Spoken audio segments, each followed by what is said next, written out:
አሁን ሱቅ አለን የሚሉ ሰዎች ሚዲያ ላይ እንታወቃለን። ሱቅ ብርሃን ትልልቅ ነገር ይከፍቱ ከናንተ በፊት ነው የተሰደዱት? እናንተ ሳትወለዱ የተሰደዱ ናቸው አይደሉም? ከናንተ በኋላ ነው የመጡት። 4 ዓመታቸው 3 ዓመታቸው 2 ዓመታቸው። አንቺ ለምንድን ነው 8 ዓመት ምንም ነገር የሌለሽ? እስኪ አስብ። ለምንድን ነው አንቺ 8 ዓመት ሰው ቤት ሰርቼ ባዶ እጄ እንዲሆንኩኝ እያልሽ የምታላዝኝው? 10 ዓመት ሰርተሽ የሞትሽው የታመምሽው ለምንድን ነው? ለምን ይመስልሻል?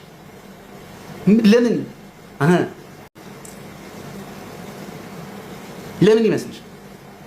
አንቺ ጋር ያለው የአስተሳሰብ ይሄ በሰዎች ጋር የጥገኝነት ይሄ የሰው ጥገኛ መሆን የራስሽን ማማረር ላይ ነሽ። መንገዶችን ለመክፈት አይደለም የምትሞክሪው፣ መንገዶች ውስጥ ተቀብረሽ ለመቅረት ነው የምትሞክሪው። ሰዎች ናቸው ሁላችሁን ቀብረዋችሁ ያለው፣ አጠገባችሁ ያሉ ጓደኞቻችሁ ናቸው ቀብረዋችሁ ያለው። አንቺ የራስሽ ህይወት ሊኖርሽ፣ የራስሽ ቤተሰብ ሊኖርሽ፣ የራስሽ ላይፍ ሊኖርሽ ይገባል። የራስሽ ህይወት ሊኖርሽ እድሜ ልክሽን ተሰደሽ አይደለም መቅረት ያለብሽ፣ መኖር አለብሽ። ቢያንስ የምትሞችበትን ቀን ስለማታውቂ መኖር እስካለብሽ ግድስ በመኖር ቀለቀ። ገንዘብ ብቻውን እንደማያኖር ደግሞ ታናሽ እህትሽ ልያት ኢትዮጵያ ውስጥ ነው ያለችው። ግን 3 ወልዳ በስነ ስርዓቷ ቤተሰቡ ባሏ በስነ ስርዓቷ እያኖራት ነው። እሷም አልቀመጥም ብላ እየሰራች ነው። ታናሽ እህትሽ አግብታ ወልዳ እየኖርሽ። አንቺስ ቤተሰብ ይሄው አለቀላቸው ኑሮ ውድ ነው የምትሉት ቤተሰቦቻችሁ እየኖሩ ጥምቀት ላይ ያገር ባህላቸውን ለብሰው መውሊድ ላይ የባቸውን ድሪያቸውን አድርገው በሰላም እየኖሩ እስኪ ሄዱ ጭፈራ ቤቱ ስጋ ቤቱ ሰከንድ አይቆይም። እየተበላ እየተጠጣ እየተኖረ አልኖርም ኑሮ ውድ ነው ምናምን የሚባለው ለእናንተ እንዳትኖሩ በቃ ሰው ቤት ባሪያው ናችሁ። እናንተ ገንዘባችሁን እንዲጠቀሙበት፣ እናንተ ግን በዚህ ሀገር ላይ የማንንም በሽተኛና የማንንም መጠቀሚያና የማንንም እቃው ናችሁ እንድትቀሩ ተደርጋችኋል። የምን ኑሮ ውድ የምን ጦርነት ይምጣ? አንቺ ካሉት ከኢትዮጵያ ህዝብ ትበልጫለሽ? አንቺ ስትመጭ በስናይፐር ነው እንደምትመጪው? ሞክሪ በቃ ማንንም ሰው እንደሚኖረው ትኖሪያለሽ። ከቻልሽ ትኖሪያለሽ፣ ካልቻልሽ እግዚአብሔር ፈጣሪ ያለው ነው። ከእድሜሽ ከተሰጠሽ እድሜ ሰው አይቀንስብሽ፣ ሰው አይጨምርልሽ። ምን አገባሽ? ለምንድን ነው የነሱን ታሪክ እየሰማችሁ እናንተ ወደ ኋላ የምትቀሩ? ለእናንተ ችግሩ ለእናንተ ይነገራል። ኑሮውን እነሱ ይኖሩታል። ስትሄጂ ግራ ተጋብተሽ ቁጭ። አንቺ ታላቃቸው ነሽ። ትናንትና ትምህርት ቤት እግራቸው ጫማ ኮንጓቸው ተበጣጥሶ የነበረው ሴቶች አግብተው ወልደው ልጆች ምናምን ቆጥረሽ እንኳን የማጨርሻው አንቺ ጦጣ ማን አንቺን ይፈልግሽ? ለምን ሄዷላ? እድሜሽ ሄዷል። ማዳት ወጥቷል። ከዛስ ይሄ መጠራጠር ጭንቀት ውስጥ ነው ያለሽው። ሰላም የለሽ። ሰው እንኳን አጠገብሽ ቢመጣ እዚህ ሚዲያ ላይ ያስፈራሩሽ ያሉ ወንዶች ሁሉ እንዳታምኑ ተደርጋችሁ ነው እየተነገራችሁ ያለው። ስለዚህ ሄደሽ ከሰው ጋር እንኳን ተቀላቅለሽ ሻይ ቡና ለማለት እንኳን ተፈሪያለሽ። ለምን? ይሄ የአረብ ሀገር ገንዘብሽን መጥቶ ጥርግ አድርጎ ይዞብሽ ስለሚሄድ ካፌ ተቀምጣ እንኳን ራሱ የጎሪጥ ነው የምትለው።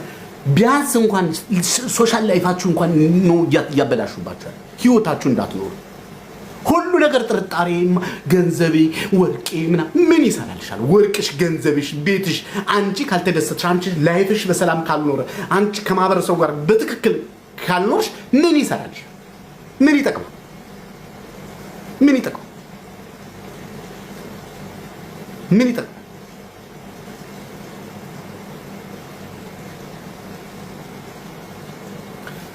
ሶሻል ግንኙነታችሁ ላይፋችሁን ቼክ አድርጉ። ራሳችሁን መርምሩ። ህይወቴ እንዴት አድርጌ ማስተካከል ያለብኝ ያለማንም ደጋፊነት። አሁን ብትታመሚ መጥቶ ሾርባም ያቀበልሻል? የለም። ደክሞሽ ብትተኝ መጥቶ ያግዝሻል? የለም። ብቻሽን ሰርተሽ ነው ያገኘሽው። ብቻሽን ሰርተሽ ነው እዚህ ደረስሽ። ስለዚህ ብቻሽን ከአምላክሽ ጋር ሆነሽ የሆነ ቦታ ለመድረስ ራስሽ ላይ ቁጭ ብለሽ ራስሽን አስቢ። ራስሽን ምንድነው ማድረግ ያለብኝ? ቆይ እኔ ሰዎችን አማክሬ ነው ትዳር የሚይዘው? ሰዎች በነገሩኝ ነው ህይወቴን ማስተካከል ያለብኝ? ሰዎች በነገሩኝ ነው ደስታ ማግኘት ያለብኝ? እኔ የራሴ የሆነ ህይወት የለኝም? እኔ ሰላማዊ አይደለሁም? እኔ ቆንጆ አይደለሁም? እኔ ለኔ ማንም አይመጥነኝም ብለሽ ራስሽን ቼክ ማለት፣ ከራስሽ ጋር ስብሰባ ተቀምጠሽ ቼክ ማድረግ ራስሽ። ከዛ ሁሉን ነገር ታገኛታለሽ ከእጅሽ ላይ። እግዚአብሔር ካንቺ ጋር ፈጣሪ ይረዳሻል። ነውጭ ናውጣ አንተ ፈጣሪ ይረዳሻል፣ ያግዝሻል። የናንተ ትልቅ ቦታ መድረስ ፈጣሪ ይደሰታል። ተውት ሌላው መድረስ ትችያለሽ፣ ማግኘት፣ መስራት፣ መቆም ትችያለሽ። በእግርሽ መቆም ትችያለሽ። የማንም ደጋፊነት አያስፈልግሽ፣ የማንም ምክር አያስፈልግሽ።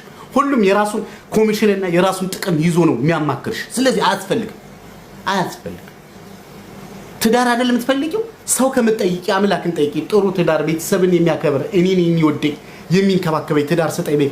እግዚአብሔርን ጠይቆ ያፈረ የለም። አምላክ ያደርገዋል ከልብሽ ከሆነ። ትዳር ከእግዚአብሔር የምትፈልጊ ከሆነ ሁለት ናችሁ። አንድ ከሰው ትጠይቃላችሁ፣ አንድ ከእግዚአብሔር ትጠይቃችሁ። እንዲህ አይነት የተሽለጠለጠ ህይወት አያስፈልግም። አንድ አቋም ነው፣ ወይ ከሰው አርጊው ወይ ከእግዚአብሔር አርጊው። ከእግዚአብሔር ያደረገ ሰው ከእግዚአብሔር መልሱን ያገኛል። ማንም ሰው በእግዚአብሔር አፍሮ አያውቅም። የሚያኖርሽ እግዚአብሔር ነው፣ የሰራሽም እሱ ነው። ነገም የምትሞችበትን ቀን የሚያውቅ እሱ ነው። አለቅ። ስለዚህ ወይ ከአምላክሽ ተደገፊ ወይ ከሰው አትወላውሉ።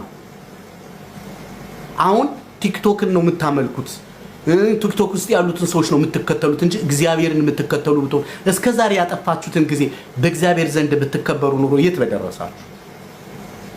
በደረሳችሁ? ንገሩ።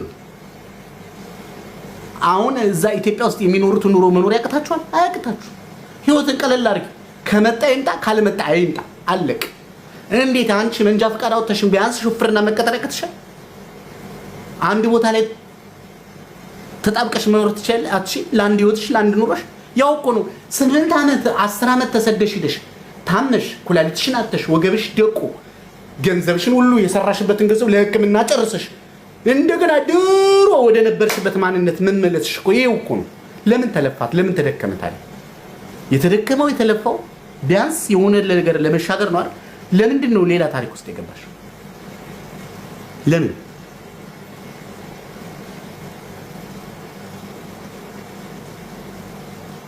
ሰዎች የራሳቸውን ህይወት አስተካክለው የእናንተን ህይወት ለማፍረስ ለምንድን ነው የሚሞክሩ? እንዴት ምን የመሰለ ወንድም ያላት እህት በስደት ሀገር ሊሳትወልድ እድሜዋን እዚህ ትኖራለች? ወንድምሽን ትምህርት ቤት አስተምረሽ ዩኒቨርሲቲ አስተምረሽ ትልቅ ቦታ ያደረሽ ወንድምሽ እህቴ በቃሽ ነይ ውለጂ ነይ እንደ ሰው ኑሪ በቃሽ ብሎ የማይመክር ወንድም የታል? እህትሽ ላንቺ የምትወድሽ የምታሰብልሽ ከሆነ እሷ እንደወለደችው እንዳገባችሁ ትዳርሽን ህይወትሽን እንድትኖሪ ነይ ነገ እዚህ መተሽ ከምታለቅሽ አሁን ነይና ህይወትሽን ኑሪ። የሚወድሽ ሰው አለ። አንቺ ቆንጆ ነሽ የኔ ውድ እህት የኔ ቆንጆ ብላ ተቆጥታ የምታመጣ እህት የታለች? አሁን ብር ካላመጣሽ እንጂ የሚሉ ነይና ኑሮሽን ኑሪ። ለምንድን ነው እድሜሽን እዛ የምትጨርሺው የሚል አለ? የለም።